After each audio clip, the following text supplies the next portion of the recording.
Hello everyone, আসসালামু আলাইকুম। আমি ফারহানা বলছি।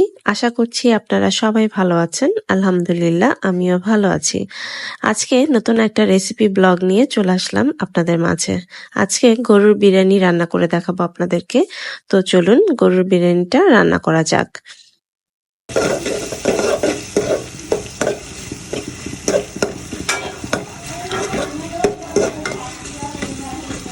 বিরিয়ানির গরুটা রান্না করার জন্য প্রথমে কড়াইতে তেল দিয়ে দিতে হবে, এরপরে পেঁয়াজ কুচি দিয়ে দিতে হবে। পেঁয়াজ কুচিটা হালকা বেরেস্তার মতো করতে হবে। হালকা ব্রাউন কালার যখন হয়ে আসবে তখন তাতে পরিমাণ মতো একটু পানি দিয়ে দিতে হবে যাতে পেঁয়াজটা বেশি পুড়ে না যায়। এরপর এতে 3 চা চামচ রসুন বাটা দিয়ে দিতে হবে। আমি লাস্টে আর অল্প একটু দিয়েছি। এরপরে এতে 2 চা চামচ আদা বাটা দিয়ে দিতে হবে। এরপর এগুলোকে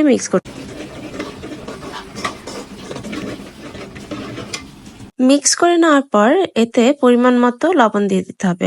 লবণটা স্বাদ অনুযায়ী দিবেন। এরপরে এতে জিরা গুঁড়া দিয়ে দিতে হবে 2 চা চামচ। এরপরে বিরিয়ানির যে মশলাটা, সেই মশলাটা আমি দিচ্ছি। এখানে 3 চামচের মতো আমি দিয়েছি। আর এখানে আমি শানের বিরিয়ানি মশলাটা ইউজ করছি। এরপরে এতে জয়ত্রিক গুঁড়া দিয়ে দিব আমি। জয়ত্রিক গুঁড়াটা আমি আধা চা চামচের মতো দিয়েছি। আধা চামচেরও একটু কম হবে আর কি, এটা বেশি একটা দেওয়া যায় না। এরপরে আমি এতে গরম মশলার গুঁড়া দিয়ে দিচ্ছি 1 চা চামচ। তারপর আবারও এগুলোকে ভালো করে মিক্স করতে হবে।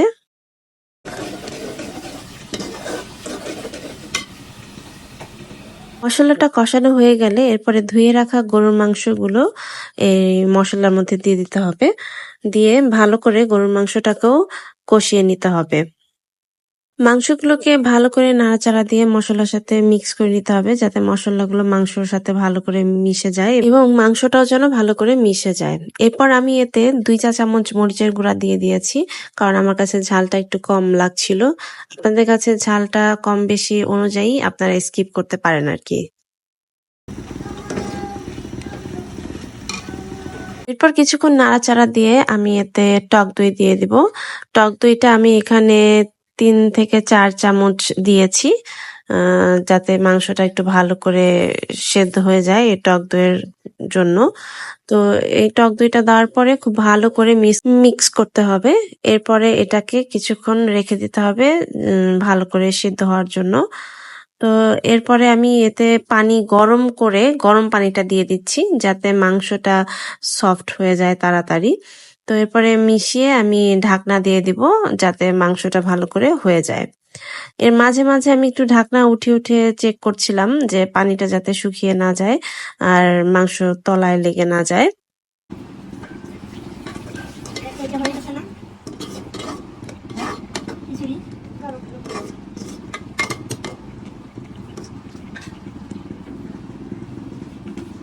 অনেকক্ষণ মাংসটা হওয়ার পরে এবার মাংসটা হয়ে এসেছে। তো আমি এটাকে মাংসগুলোকে আলাদা করে একটা বাটিতে উঠিয়ে নিব, ঝোলটাকে ভালো করে ঝরিয়ে।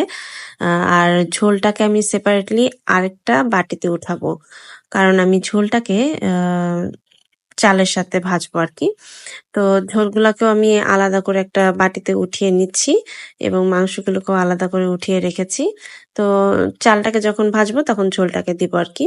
তো আমি সেম কড়াই নিয়ে নিয়েছি। আমি আর কড়াই চেঞ্জ করি নাই, কারণ এখানে মাংসের মশলাগুলো আছে। তো আমার কাছে মনে হয়েছে যে এটাতে যদি আমি চালটা ভাজি তো আর একটু টেস্ট হবে ঝোলগুলা লেগে।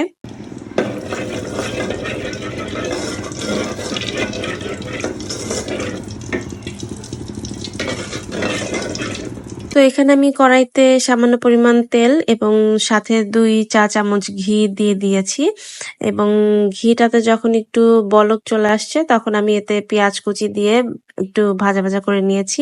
এরপরে আমি এতে এলাচি, দারচিনি, তেজপাতা এবং লবঙ্গ দিয়ে দিয়েছি। দিয়ে আবার ওগুলোকে একটু ভালো করে ভেজে নিয়েছি। ভেজে নেওয়ার পর যখন অ্যারোমা ছড়িয়ে গিয়েছে তখন আমি এতে চালগুলো দিয়ে দিয়েছি। চালগুলো দিয়ে খুব ভালো করে ভাজতে হবে। হবে।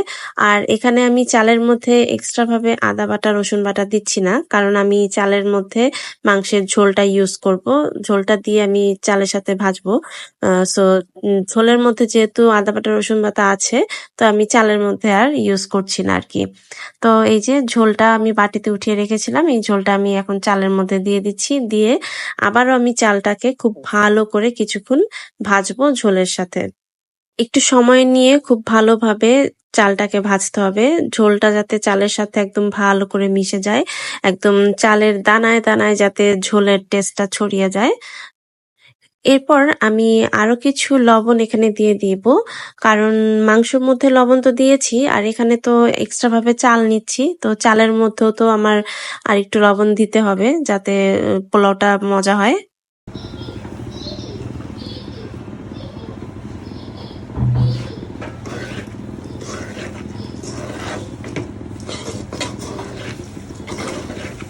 লবণ দেওয়ার পর আমি এখানে 4-5টা মতো কাঁচামরিচও দিয়ে দিয়েছি, দিয়ে আবার চালটাকে একটু ভেজে নিয়েছি।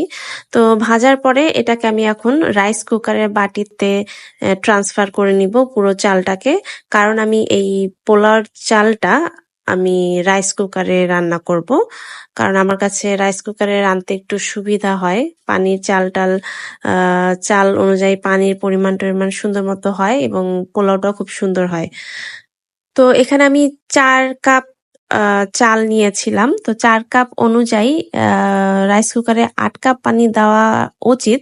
তো যেহেতু এটা পোলাওর চাল এবং পোলাওর চালটা খুব তাড়াতাড়ি সিদ্ধ হয়ে যায়, তো আমি এখানে 7 কাপ পানি নিয়েছি।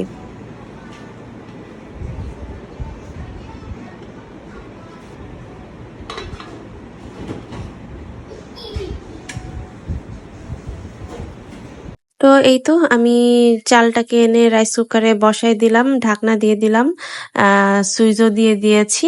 এখন রাইস কুকারে খুব তাড়াতাড়ি এই পোলাওটা হয়ে রেডি হয়ে যাবে। পোলার পানিটা যখন একটু হালকা ফুটে আসবে, তখন আমি এতে কিছু কিশমিশ দিয়ে দিব। কিশমিশ দিয়ে আমি ভালো করে নাড়াচাড়া দিয়ে কিশমিশগুলোকে চালের সাথে মিশিয়ে দিব। কিসমিসগুলা দিলে বিরিয়ানির টেস্টটা খুব বেশি ভালো আসে। আপনারা চাইলে এখানে বাদামও অ্যাড করতে পারেন। আমার কাছে আসলে ওই মুহূর্তে বাদাম অ্যাভেলেবেল ছিল না। তো যার কারণে আমি আর বাদামটা অ্যাড করি নাই। কিসমিসই দিচ্ছি আরকি। এই তো পোলাওটা খুব তাড়াতাড়ি হয়ে গিয়েছে রাইস কুকারে এবং খুব সুন্দর ঝরঝরা হয়েছে। এবার চুলায় তাওয়া বসিয়ে হালকা আঁচে তার উপরে বড় একটা পাতিলা বসিয়ে আমি এই পোলাওগুলোকে ওই পাতিলার মধ্যে অর্ধেকটা পোলাও আমি আগে সুন্দর করে বিছিয়ে দিচ্ছি। বিছিয়ে দিয়ে তার মাঝে আমি সবগুলো মাংস আমি সুন্দর করে আবার বিছিয়ে দিয়েছি, যে মাংসগুলো আমি আলাদাভাবে উঠিয়ে রেখেছিলাম। এরপরে মাংসগুলোর উপরে আমি হালকা একটু বেরেস্তা দিয়ে দিয়েছি। তারপর আবার যে বাকি পোলাওগুলো আছে সেই পোলাওগুলো আবার আমি মাংসের উপর দিয়ে সুন্দর করে বিছিয়ে দিব। সুন্দর করে বিছিয়ে দেওয়ার পরে আমি এতে আবারও একটু পেঁয়াজ বেরেস্তার মতো দিয়ে দিব এবং সাথে দিব হচ্ছে সামান্য পরিমাণে ঘি। ঘিটা এখানে লাস্টে দিলে বিরিয়ানি হোক বা পোলাও হোক যেটাই হোক, এত সুন্দর একটা ফ্লেভার আসে এবং খাবারটাও এত টেস্ট হয়ে যায় যে বলার বাহিরে।